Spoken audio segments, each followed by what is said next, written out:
అంటే గురుగారు ఇందాక మీరు చెప్పినట్టుగా మన ధర్మం మనం పాటించాలి, మన కష్టం మన శ్రమ అనేది ఉండాలి, తర్వాత దేవుణ్ణి మనం వేడుకోవాలి, అప్పుడే మంచి ఫలితాలు ఉంటాయంటున్నారు. కానీ చాలా మందిలో కొన్ని అపోహలు కూడా ఉన్నాయి. దేవుడు కొంతమందికి అంటే బాగా ధనవంతులు లాంటి వారికే దేవుడు వెంటనే స్పందిస్తాడు, పేదలు లాంటి వాళ్ళకి కష్టాల్లో ఉన్న వారికి పెద్దగా స్పందించడం అనే ఒక అపోహలు ఉన్న ప్రజల్లో కూడా ప్రస్తుతం మనం జీవిస్తూ ఉన్నాం. అటువంటి వారికి మీరు ఎటువంటి మెసేజ్ ఇస్తారు? అలా అనుకున్న వాడికి ఏంటంటే అండి, విషయం ఏంటంటే మనకి ద్వాపర యుగం ఉంది. ద్వాపర యుగానికి కలియుగానికి దగ్గర సంబంధం ఉంది, గమనించుకోండి మీరు. ఇంకా ద్వాపర యుగం మొత్తం కృష్ణుడు మాయలు చేశాడు కదా, కలియుగం మొత్తం మాయలతోటే సరిపోయింది. అది ప్రత్యక్షంగా కనబడుతుంది. ఆ యుగంలో మనమేమో చెప్తే విన్నాము, ఈ యుగంలో మనం చూస్తూ ఉన్నాం.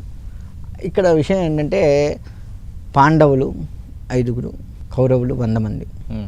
కృష్ణుడు ఎక్కువగా కౌరవులతో ఉన్నట్టు కనపడుతుంది కదా. అంటే బలంగా ఉన్నవాళ్ళు కౌరవులు వేసుకుందాం, డబ్బున్న వాళ్ళు కౌరవులుగా వేసుకుందాం, ధర్మంగా ఉన్నవాళ్ళు పాండవులు, అందులో డౌట్ లేదు, వేసుకోవటం ఏం లేదు ఇందులో, ఇది పక్కా. అలా ధర్మంగా ఉన్న వారి వైపు తక్కువ కనపడ్డా విజయం ఎవరికి ఎక్కువ వచ్చింది? ఫైనల్గా 5 ఉన్న ఈ పాండవులకే వచ్చింది. అంటే భగవంతుడు అక్కడ కనపడుతున్నా ఉన్నది ఇక్కడే, వీళ్ళ వైపే కదా. వీళ్ళకి ఆ శక్తిని ఇస్తూ ఎప్పటికప్పుడు వీళ్ళని ప్రోత్సహిస్తూ వీళ్ళతో కూడా ఉండి వీళ్ళు ధర్మంగా ఉన్నారు కాబట్టి ఈ పాండవులు ఆయన ఉన్నది ఆయన చెప్పింది చేస్తూ ఆయన ఉన్నది కనపడుతూ అదే ధర్మాన్ని కంటిన్యూ చేశారు. మనం ఏంటి ధర్మాన్ని వీడుతున్నాం, అందువల్ల భగవంతుడు మన వైపు ఉన్నది కూడా మనం కళ్ళు తెరిచి చూడలేకపోతున్నాం. వాడు ధర్మంగా ఉన్నాడా అంటే అలా స్వామివారు వాళ్ళ వైపు ఉన్నట్టు కనపడుతుంది, మనకు కనపడుతుంది అంతవరకే. ఎందుకంటే మనం కూడా అధర్మంగా ఉన్నాం కాబట్టి అధర్మంగా ఉన్నవాడిని చూస్తూ ఉంటాం. మరి డబ్బున్నవాడు అధర్మంగా ఉంటాడా, ధర్మంగా లేడా అంటే ఎవరైనా అధర్మంగానే ఉన్నాము.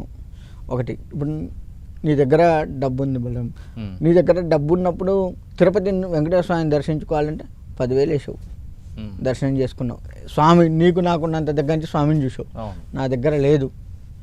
2 రోజులు ఆ రూముల్లో మగ్గిపోయా, అయినా అదే స్వామిని నువ్వు చూసావు, అదే స్వామిని నేను చూసాను.